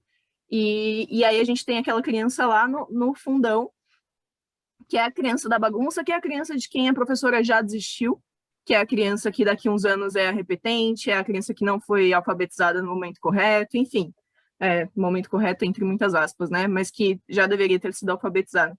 E aí o seu trabalho me ajudou muito nesse lugar de entender essas violências que eu tinha passado, as violências que essas crianças passavam. E aí a minha pergunta, ela vem num sentido, como professora, eu tenho tentado fazer com que, e como educadora no museu também, fazer com que essas crianças e adolescentes, enfim, e jovens, às vezes adultos, mas principalmente as crianças, percebam o quanto essa violência existe e o quanto essa violência vem no sentido de derrubar a gente mesmo. Porque daí eu consigo chegar até Bell Hooks e dizer que, enquanto eu não percebo essa violência, eu não tenho como lutar contra ela. A partir do momento que eu percebo que ela existe, eu vou atrás da minha autorrecuperação, e é desse lugar que eu parto com as minhas crianças, de que elas estejam cientes de que o mundo exerce uma pressão imensa e que a gente pode se autorrecuperar. E aí eu fico pensando nisso num sentido de, depois que eu faço com que a gente perceba essa violência, como é uma pergunta muito aberta, mas assim, como a partir disso eu construo caminhos para que não seja só essa violência? Porque como educadora eu não quero, eu tenho corrido atrás dessas respostas, mas eu queria ouvir da senhora. Como educadora eu não quero apresentar só essa violência, eu queria os outros lados. Como eu construo, como eu crio uma autorrecuperação coletiva sobre essa violência. Acho que é isso. Obrigada. Desculpa, não sei se eu falei muito. Oi, Abate. A gente já se falou minutos antes, foi quem me assessorou durante o processo de estar aqui, que viu minha confusão com as coisas eletrônicas. Muito obrigada, obrigada também pela sua questão, por você trazer essa questão que é extremamente importante, né? Que é a consciência do que nos acontece enquanto negros, né? E eu diria também a consciência do que nos acontece enquanto brancos, né? Quando você trabalha com crianças, eu fico imaginando que é importante você contextualizar o que está acontecendo, porque o que a criança negra pensa, ela pensa que toda violência que é voltada para ela, ou que é projetada nela, é por conta daquilo que ela é, né? Ela acredita que está nela a questão, né? E ela não está errada nesse raciocínio, ela está certa, né? Ela está certa, está na cor da pele dela, está naquilo que ela é, está naquilo que a sociedade constrói, né? Quando eu defendi minha tese, que afinal de contas eu nunca fui muito, essa coisa de ser um caramujo, nunca fui atrás de publicar nada, mas ela sairá publicada o ano que vem pela editora Perspectiva, né? Mas quando eu fiz essa tese foi um trabalho de reflexão mesmo, né? Sobre essa constituição psíquica. O que nos constitui psiquicamente, para além das relações originais, que eu quero dizer com isso, das relações com pai e mãe, com a família, com aqueles primeiros que nos cercam, né? Também o que vem da cultura, o que vem da sociedade, quando a criança ela fala, muda tudo. Pode ser, sei lá, qualquer balbucio, ela muda tudo. Ela vai, a fala dela, né, já começa a ser constituída de sentido e significado. Quando ela diz pai, ela não está só se referindo à pessoa que está ali na frente dela, enquanto pai ou enquanto mãe. Ela se refere ao que significa o pai, o lugar do pai, ou o lugar da mãe, né? Então, assim, é isso que a gente diz, né, e que Lacan dizia, da cultura que nos impregna, né? Todo sentido e senso dessa palavra silenciosamente entra nesta criança, né? Quando a gente se dá conta, quando a gente se conscientiza, né, do que acontece, de como é feito socialmente, né? E aí a criança te pergunta, tá, tudo bem, mas e aí, o que eu faço com isso, né? Eu não sou responsável por isso? Não sou. Mas para que a criança entenda, né, a gente tem que contextualizar isso. E se a gente contextualiza só no lugar do negro e no lugar negro, não faz o menor sentido. A gente tem que contextualizar os dois lados, da criança branca e da criança negra, né? O que essa história traz para o negro e o que essa história trouxe para o branco e que lugares a gente ocupa, né? E quando você reafirma que o negro é um cidadão, né? Porque nós somos cidadãos, né? Somos cidadãos, a democracia liberal nos inclui como cidadãos, como aqueles que pagam impostos, é obrigado a votar, tem obrigações de cidadãos de toda a ordem, mas não tem direitos, né? E o que aconteceu com esse direito? A linguagem para trazer isto, né, para as crianças é que preocupa, porque como você fala isso para as crianças, né? Como você traduz isso para a criança, para que ela entenda que isso é um mecanismo social, né? Um mecanismo social de um país, de uma cultura, né, que é de desigualdade, né, de desigualdade, e que a desigualdade ela acontece não só para os negros, ela também está contida na classe média, média baixa para os brancos, né? Afinal de contas, não são todos os brancos que são ricos, ou da classe média alta, né? Então, essa desigualdade, esse lugar onde se traz para o negro esse sentido, esse senso de inferioridade, né? E para a criança, a gente tem que valorizar aquilo que ela é, a cultura que ela tem, né? Eu me lembro que, quando criança, a aula de história era uma vergonha para mim, porque os negros só tinham sido escravos, e não tinham nada. Aquilo me envergonhava de tal maneira que eu não via a hora que a aula acabasse. Porque, quando se falava dos negros, eles foram capturados, trazidos para aqui como escravos, e não fizeram nada. Além disto, enquanto se contava a história dos brancos, né? O descobrimento do Brasil, chegou aqui Cabral, ele era um grande navegador, e o rei não sei das quantas, os reis eram todos brancos, todos, né, tinham uma importância. Então, assim, a importância de recontarmos a nossa história para a criança negra, para que ela se veja refletida em alguém, como a criança branca tem a oportunidade de se ver, refletida em pessoas que são modelos, né, de onde eu quero chegar, de onde eu preciso chegar, de onde, né, a criança branca aprende isso, ela tem uma gama enorme de seres aonde ela pode se espelhar. A criança negra, muitas vezes, não tem nem a própria família mais próxima onde ela possa. Muitas vezes o pai está preso, ou está desempregado, né? Então, essa realidade ela tem que ser entendida de alguma maneira, né? As crianças têm que se ver, quer dizer, a ideia de Zumbi dos Palmares, o mito Zumbi dos Palmares, é resgatar não só um mito que não existiu, porque Zumbi dos Palmares existiu, o negro que fez resistência à escravidão e que criou os quilombos. A ideia de quilombo, como o Bolsonaro nos passa, né? Assim, foi visitar um quilombo e tinha lá um negro de 300 arrobas, né? O que essa fala traduz, né? Traduz, compara os negros a animais e vagabundos. O quilombo não é uma resistência cultural que mantém uma cultura que traz a história da nossa chegada aqui, o que nós contribuímos para a cultura desse país, né? O samba, na música, na culinária, nas relações pessoais, né? Trouxemos também contribuições. A criança negra, ela não entende que a escola toda é passada para ela no olhar, né? E através do olhar do branco e para o branco.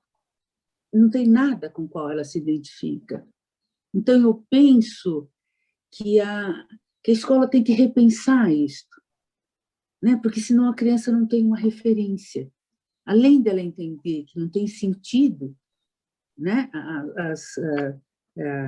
As agressões que ela sofre, que não fazem sentido, que não é por aí, né? E as crianças, quer dizer, é preciso que o professor seja instrumentalizado para trabalhar essas agressões que vêm automaticamente, né? Não é, a criança, sempre se diz, a criança não é racista, ela traz o racismo de casa. Não, ela traz o racismo da sociedade. A sociedade pensa assim. Não é só o pai e a mãe dela. Não tá, o pai e a mãe dela não ficam o tempo todo dizendo: você não vai olhar para a criança negra, você vai xingar a criança negra. Não, o pai e a mãe não diz isso, com certeza, né? Mas como isso nos atravessa? Aqui somos associados.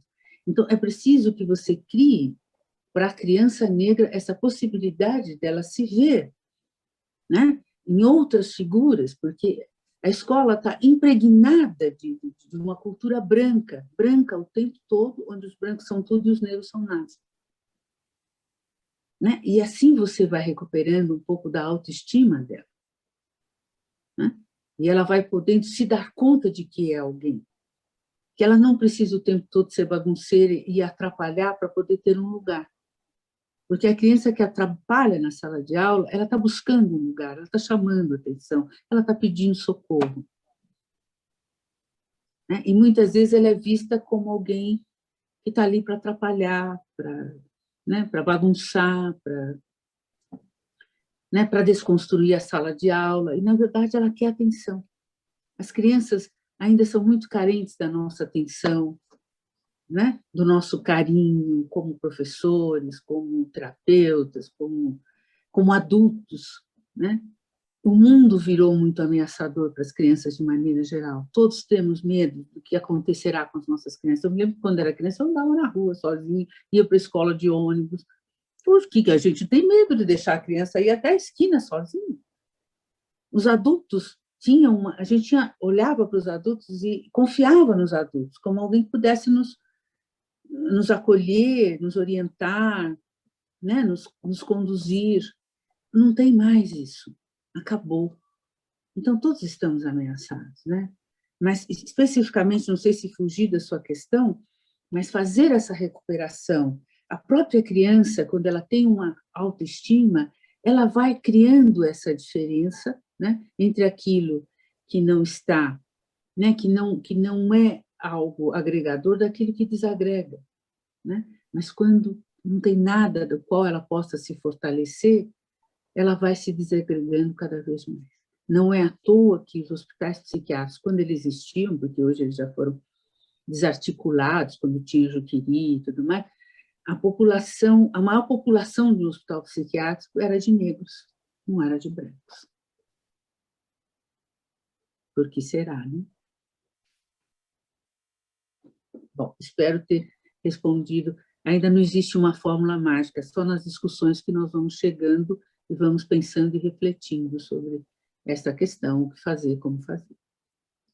Com certeza, muito obrigada. E acho que esse lugar também sobre as crianças brancas, com certeza é um lugar que precisa muito ser trabalhado, porque acho que a gente adianta um processo que é... Muitos dos meus professores, muitas das pessoas que são mais velhas que eu estão pensando nesse processo da branquitude agora e do racismo estrutural agora, e o mundo, ia falar o mundo seria lindo, mas é isso, o mundo seria lindo se a gente começasse a construir isso desde a escola, né? E se brancos saíssem da escola também com consciência racial e com a consciência de que são brancos, que é uma coisa que eles não precisam construir, né? Porque a gente constrói, porque a gente é o outro, né? Muito obrigada, professora. Obrigada a você.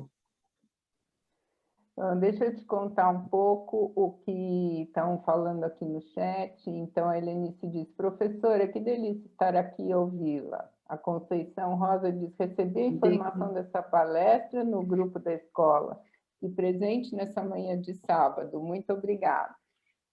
Obrigada a vocês todos. São alguns que eu estou destacando. Nós temos também o Robson inscrito para falar. Só lembrar, né, que a gente já está se encaminhando para o final, Robson, então fique à vontade. Ok, obrigado. Então, vou tentar ser... Eu queria primeiro saudar todas as pessoas e dizer que me sinto muito contemplado com tudo que foi falado até agora. Eu sou professor aqui em Joinville, professor de teatro, já fui militante do movimento negro, da causa política, da causa da educação, e nos últimos 10 anos tenho trabalhado com a inclusão através da arte, e trabalhando com pessoas com transtorno mental, né, grupos de esquizofrênicos e com pessoas com deficiência intelectual. Eu retomei meu contato com a verdade, né, pessoas que se expressam, que falam de verdade o que sentem, o que são, e são assim nas relações. E com isso eu descobri um caminho, respondendo à questão anterior, né, também achei muito bacana essa última questão. Eu descobri que eu posso juntar todos os meus saberes e todas as coisas que eu conheço na minha vida. Então, eu sou educador, a gente está estreando hoje um projeto de inclusão, que é um videobook, um audiobook com Cruz e Souza, que é um poeta preto catarinense, que foi o maior simbolista do Brasil, talvez o poeta preto mais conhecido no mundo, e que não encontra espaço, né? Não encontra espaço dentro da própria sala de aula aqui em Santa Catarina. E a gente resolveu fazer esse trabalho, levar para as pessoas surdas, para pessoas com baixa visão e cegas, o trabalho do Cruz de Souza, mas levar junto também o fato dele ter sido um escritor preto que não teve o seu trabalho, o seu espaço no momento em que ele escreveu, porque ele era preto. E aí a gente entra na questão também de construir, né, de trazer à tona as nossas referências pretas, né? Pretos também escrevem, também são bons escritores. Na ideia de trazer referências para os nossos alunos, trazer o Cruz de Souza com toda a sua importância para contribuir, para contribuir para a criação dessas referências para as crianças pretas. E eu penso que, uma vez sabendo dos preconceitos todos, não basta eu dizer que eu não sou machista ou que eu não sou racista. O movimento antirracista, antimachista, talvez seja a solução que nós, que estamos nesse lugar de falar abertamente disso, de começar a fazer nossos meia-culpas e identificar o que na gente, né, pode ser feito para contribuir com todas as causas, é incluir uma ação proativa o tempo todo. Eu não tolero machismo, eu não tolero na minha presença, com os meus alunos, na minha roda de amigos, que é o único jeito da gente fazer uma mudança cultural, porque, né, eu sou muito lindo aqui no grupo, daí vou lá para o churrasco com os amigos e é tudo a maior sacanagem, e é preto isso, preto aquilo, e mulher isso, mulher aquilo. Então, a gente precisa ser vigilante com as pessoas que nos cercam, né? Quando a pessoa fala, mas eu não sou racista, você precisa dizer isso. Você precisa dizer não só para somar comigo, mas para as pessoas no seu entorno também começarem a pensar no assunto. Porque senão a gente não muda, né? Cruz Souza morreu em 1898. Eu sou preto, artista também, além de professor, sou artista de teatro, e a gente sente ainda hoje a mesma situação, a mesma dificuldade que os artistas pretos sentiam lá, sentem hoje também. Então, o que avançou? O que melhorou? Então, trazer o Cruz Souza, trazer a discussão e começar a cobrar, nós todos começarmos a cobrar de nós e cobrar dos outros, né? Dentro de cada corpo tem uma pessoa, com todas essas piras que a gente tem, né? Com todos esses desejos, vontades, sonhos, frustrações, medos. Então, eu preciso considerar isso quando me relaciono com o outro. Porque, né, eu sei o que dói em mim. Então, provocar dor no outro é colocar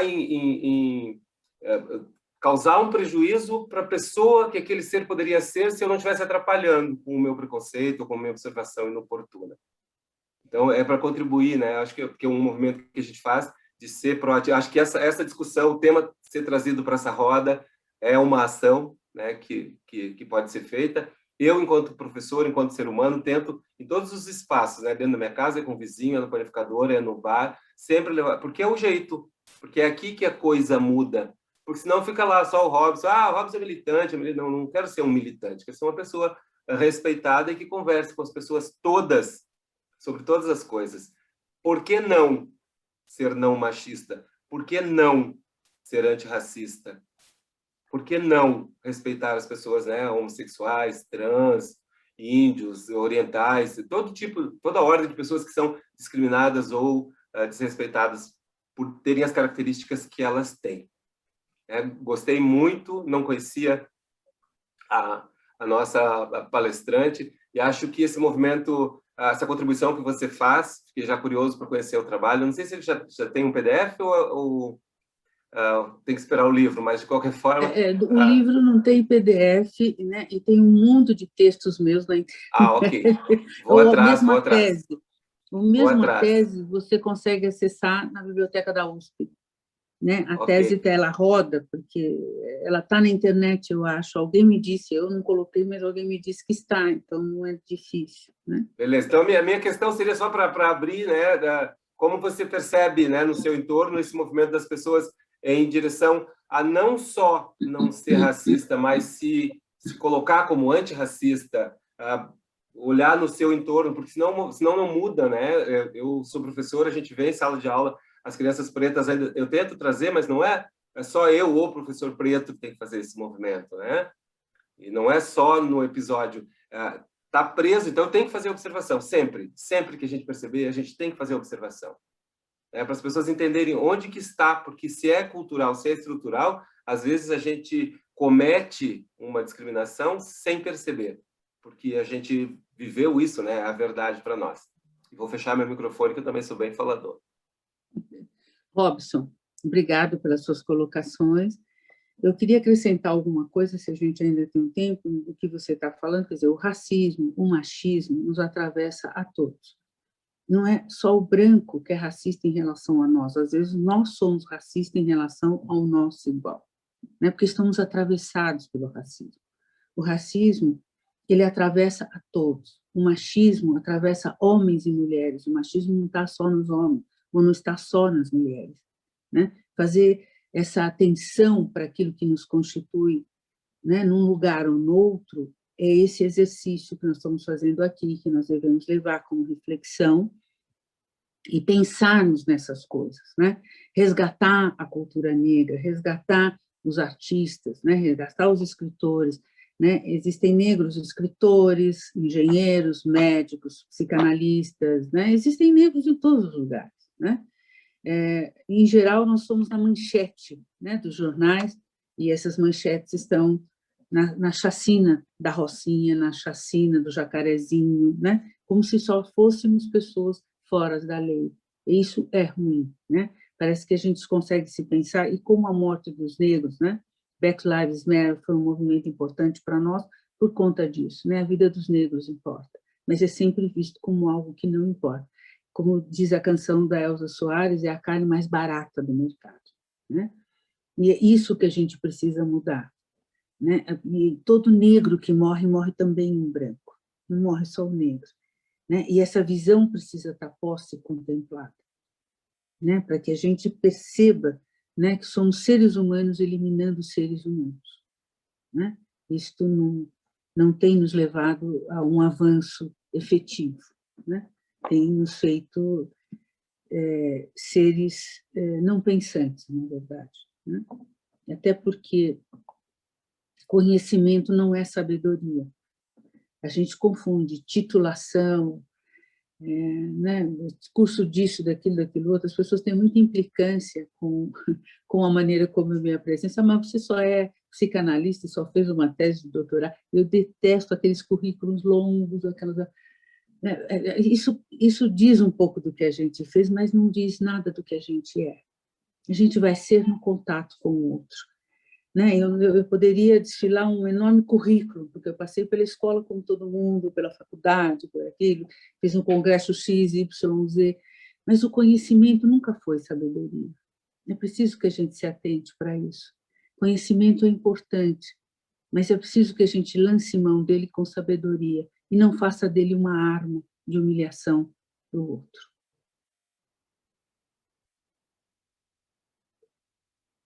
E de superioridade em relação ao outro.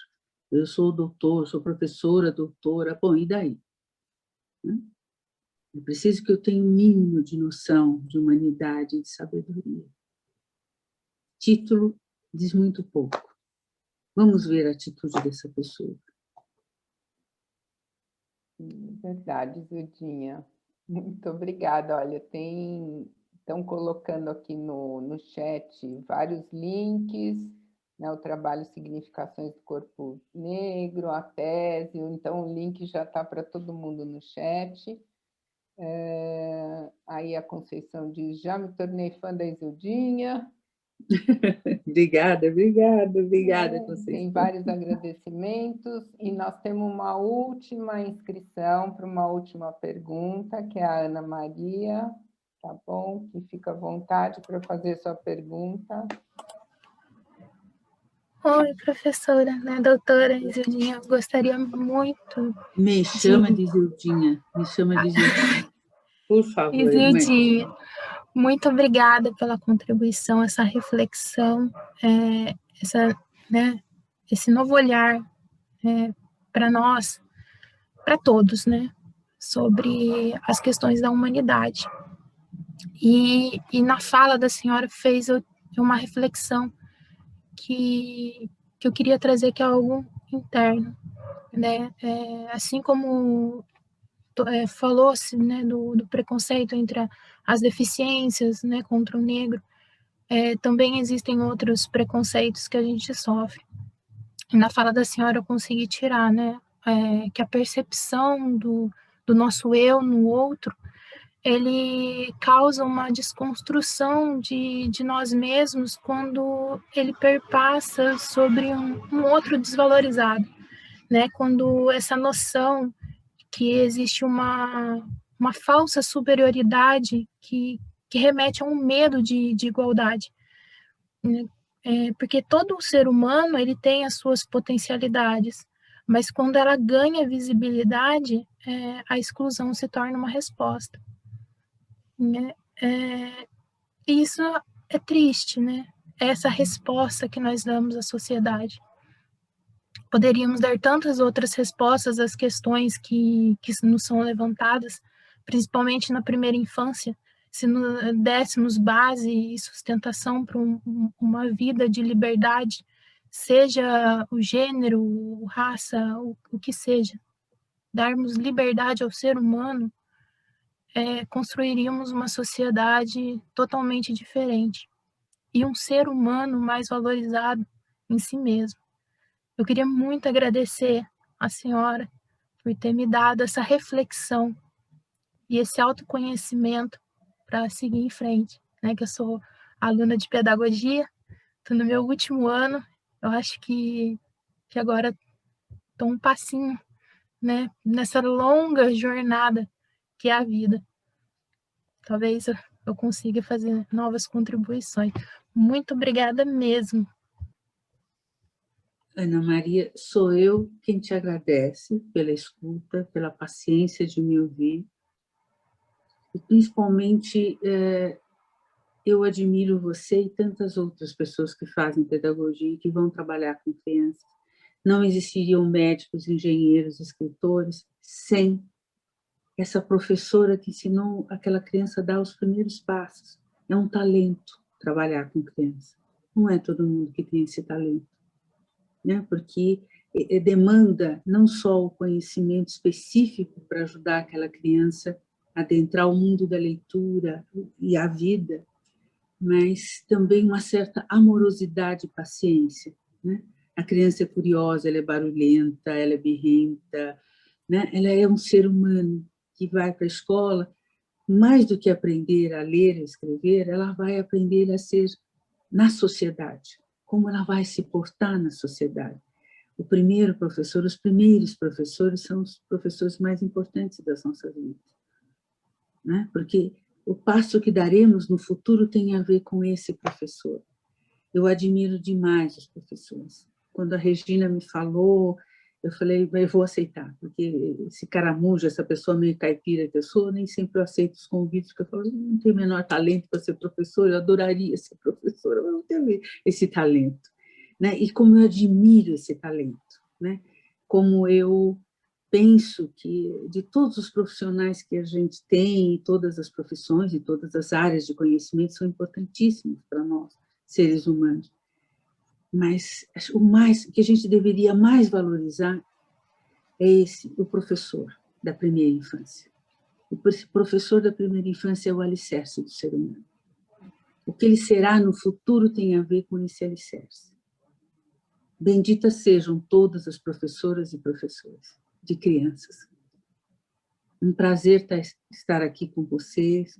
Espero que eu não tenha decepcionado, que eu tenha conseguido contribuir com alguma coisa. Tá bom? Obrigada. Muito obrigada. E eu peço permissão para a senhora para ser a minha mestra, porque seguir o caminho com a senhora é viver uma nova vida, uma nova reflexão todo dia. Agradeço mesmo, no fundo do coração.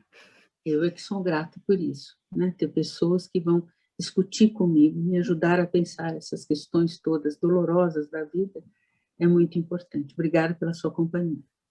Viu? Obrigada.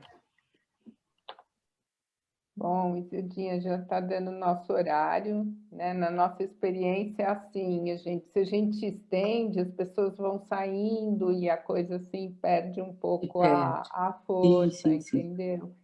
Então, mas também não tem mais ninguém inscrito, tem vários elogios no chat, né, das pessoas dizendo, é maravilhosa, foi uma excelente abertura, uma temática muito relevante, coisas nesse sentido. Então, eu vou pedir para o Luiz aí colocar a ele mesmo ali, fixados. Bom, eu acho que foi assim, a sua contribuição foi muito relevante, eu acho que é uma abertura de uma semana, essa jornada para a gente está sendo um evento assim, bastante grande para as nossas pernas, né? Que são 7 sábados, cada sábado a gente vai tratar de um tema, mas eu acho que você abriu de uma maneira brilhante e deu aí para a gente um tom muito bom para a jornada. Então, eu queria agradecer muito, né? Pedir para as pessoas para se inscreverem no nosso canal no YouTube, né? Quem tiver interesse, gostar de podcast, dá uma olhadinha no podcast que chama Aqui e Agora, né? Nós estamos aí, vamos lançar semana que vem o nosso site, né? A nossa página web, que está quase pronta. Eu pedi também para nos seguir nas redes sociais, no Instagram, no Facebook, no LinkedIn, né? Enfim, que aí, por aí vocês vão sabendo dos eventos que a gente está promovendo. A nossa jornada virtual vai até final de junho, né? E cada sábado a gente vai estar aí com uma mesa, né, com vários profissionais, então deem uma olhadinha, logo vai estar também toda a jornada no site. Agradecer aí a participação de todos. Grato, Isildinha, pela tua contribuição. Obrigada. Assim, realizou ato analítico hoje aqui, né? Fui pro divã e fiz uma viagem aí no inconsciente bem importante, né? Pude ressignificar algumas questões aí, acho que pelas falas, né, de todo mundo que contribuiu, que falou, isso ficou visível, né, que mobilizou, né, em todos nós que pudemos te ouvir. Então, estou muito agradecido pela tua participação e contribuição.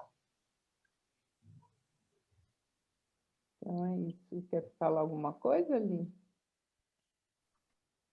Zildinha, gratidão, gratidão a todos por esse momento maravilhoso, né, por todas as contribuições, e seguimos juntos, de mão dadas, ninguém solta a mão de ninguém, né? Ótimo.